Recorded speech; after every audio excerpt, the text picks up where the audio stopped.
So today I'm going to do something a little different. I'm going to step back.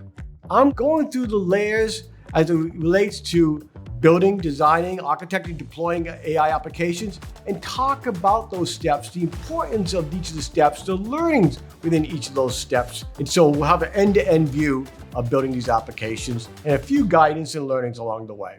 I spent my first 25 years with Microsoft and I learned so much, which triggered the idea that maybe we should give back. So we're going to have a podcast. My name is Mark Souza.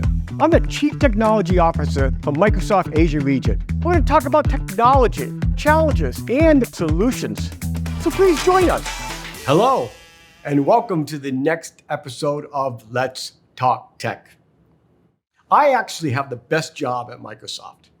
For the last 18 months, I moved to Asia, and I have a team that has worked with hundreds of customers across Asia Pacific, building, designing, architecting, and deploying Gen AI solutions. And we've learned so much. And then I invite these customers and Microsoft folks who've done a lot of the technical work to come on this podcast and share the learnings. And we've been drilling in technically into the components of the application. Some of them are about the culture before you get started, or building the center of excellence, potentially performance, or specific inference choices, and lately, different types of architectures. So today I'm going to do something a little different. I'm going to step back, almost as a summary of all the previous sessions, going through the layers as it relates to building, designing, architecting, deploying AI applications, and talk about those steps, the importance of each of the steps, the learnings within each of those steps. And so we'll have an end-to-end view of building these applications and a few guidance and learnings along the way. So let's get started. You can see on this slide, there are 5 steps that I broke it into. I will drill into each one of these steps. So let's start with the end user. I think this one is probably what we're all most familiar with, where we need to understand our user, the roles and accesses of our user. This is where we generate the use cases. This is where we understand things like what security we need, what context we need of our users. This is where we understand things like, what's the value, return on investment from a specific use case. From that, we pick a use case and we decide to deploy it or build it and deploy it. So we move into a layer called application boundary. This is a layer a lot of you spend little time on, but you might want to spend a lot more time on. This is a very important step. An application boundary is where you really now understand how that uses the prompt and what they expect as a result. You'll understand their role. You'll understand security complex, which you can see on the right-hand side. It's a very, very important part about responsibility AI, to protect that data and the safety of the users of the system. From the application boundary, you also set boundaries about what data is actually needed. Not too much data, where you actually may add to cost, or not too little data, where it may cost you in bias and possibly hallucinations. We'll get into that a little bit more. After we do that, we now have to do the data. And we've talked in previous sessions about the importance of preparing your data. First, starting with the right data. Make sure we have enough, not too much, creating the right set of index, and most importantly, protecting it, setting things like role-based access controls on your data. After you prep data, it's time to go to work. Now it's time to orchestrate the solution. You have the information you need now. We can decide and design the model or models that you need to build the solution and deploy this solution. Then, an important step, again, we don't spend enough time on that today, is the evaluation feedback stage. This is not a typical line of business application where you build it, you test it, you run a beta, and then you deploy it. You may set some fixes or enhancements to it, but it's not a constant evolution.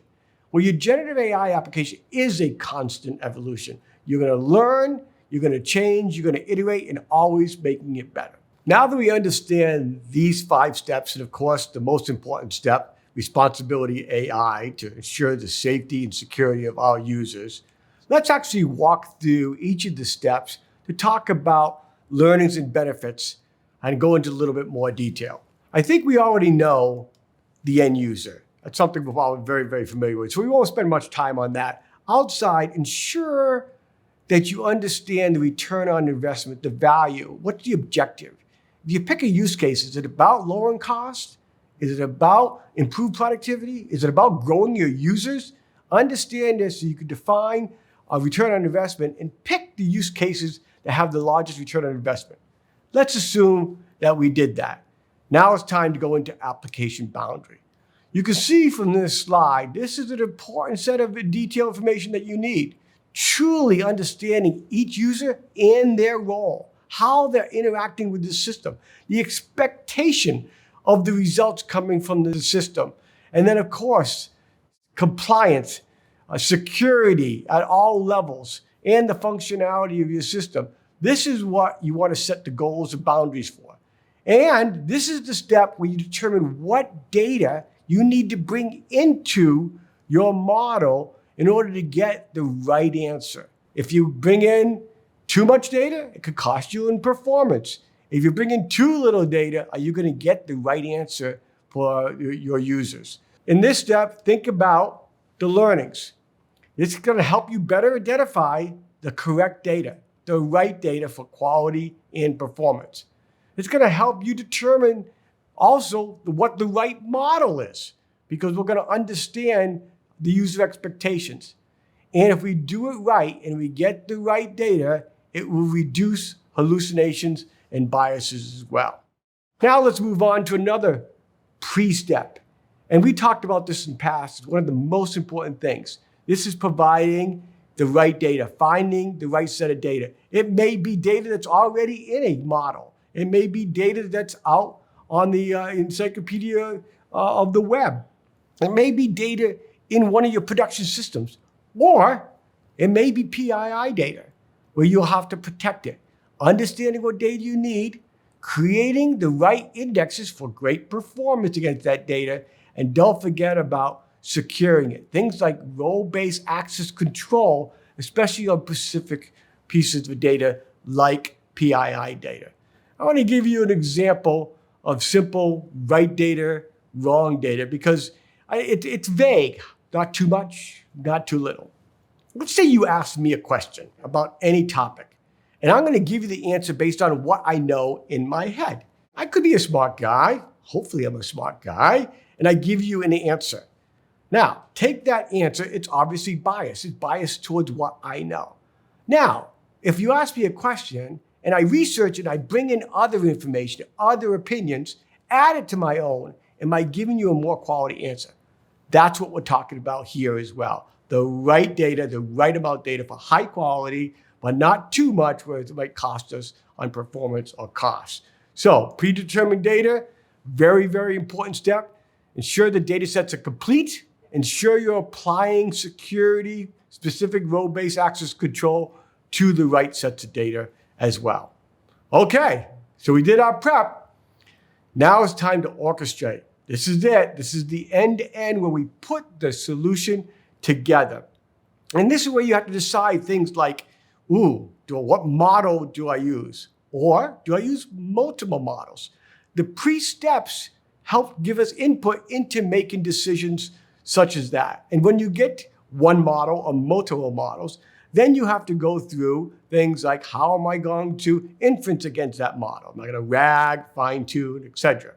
So let's kind of walk through the process a little bit.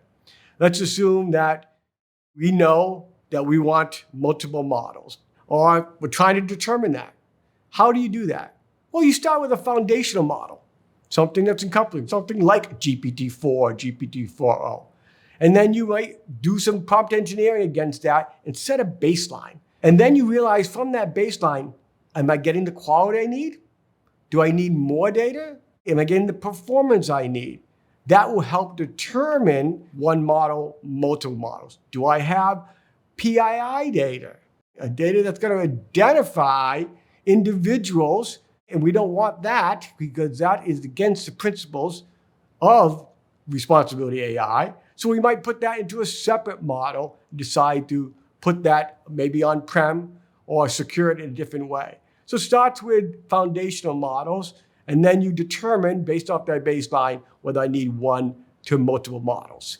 Then after that, now it's time to architect that. We decide that maybe I need one LLM or two LLMs, or maybe I can get away with an SLM.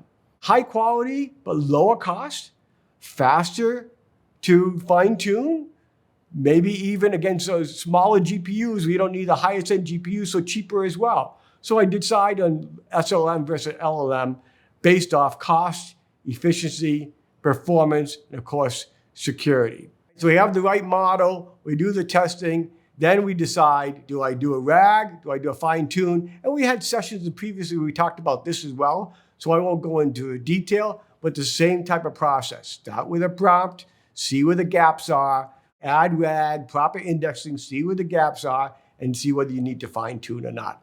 And you can see previous episodes for going into more detail. So that's orchestration. That's what we're all most used to. Now I'm going to start with a final step, and this is where many of us fall short today. Feedback and evaluation. This is constant. This is an evolution that doesn't stop. Truly, if you're going to always make this experience great moving forward. And it starts with things like build it into your system. When a user runs a query and they get a result back, build it in where they give you a thumbs up or thumbs down. You see this in things like Microsoft 365 Copilot. You see this in things like ChatGPT. You want to put it into your application as well, and you want to use it to help determine quality. Are we getting the answers to the users that they're expecting? This obviously will affect the process as we go back and redo things like the right data and indexing. And then there's logging. So today I use Azure Monitor, but we actually can log, and you can log every query. You can log the experience of that query. And you can look and analyze trends. Maybe you see performance trends. Maybe you see volumes of individual queries versus other queries, and you can optimize. All these things we're using. There's also errors that may pop up. Your query may try to go allocate a lot of GPUs, and they're being used by somebody else, and it fails and it has to retry. If you see that behavior, there's some things you can do as well. So monitoring, feedback feeds back into the system as you either retune, re-index, add or subtract more data. But the most important part that you have to learn is it actually is an iterative system, and it doesn't stop because data changes over time. Data feeds into a model. And if you fine tune a model and the data changes, you have to continually refine the model as well. We're going to summarize. We've talked about the 5 different layers. We can define them differently, but in general, we start with an end user, a use case. We get return on the value. The very important step of setting the right boundaries, understanding security context, understanding the user, understanding what data we need. And then the iterative process of building the data, building the index, orchestrating the right solution, and a continuous effort of evaluation and feedback. So hopefully today you saw a good end-to-end. You can add these processes, and then each episode in the past and in the future will go into more detail of the technical ramifications of each step. And of course, we'll end with the most important part, our obligation for responsibility AI, to make sure that the right data is secure and provide safety to all our users. Thank you for joining this episode, and I look forward to seeing you in the next episode. And as always, please provide comments and feedback and tell us what you'd like to see for future episodes.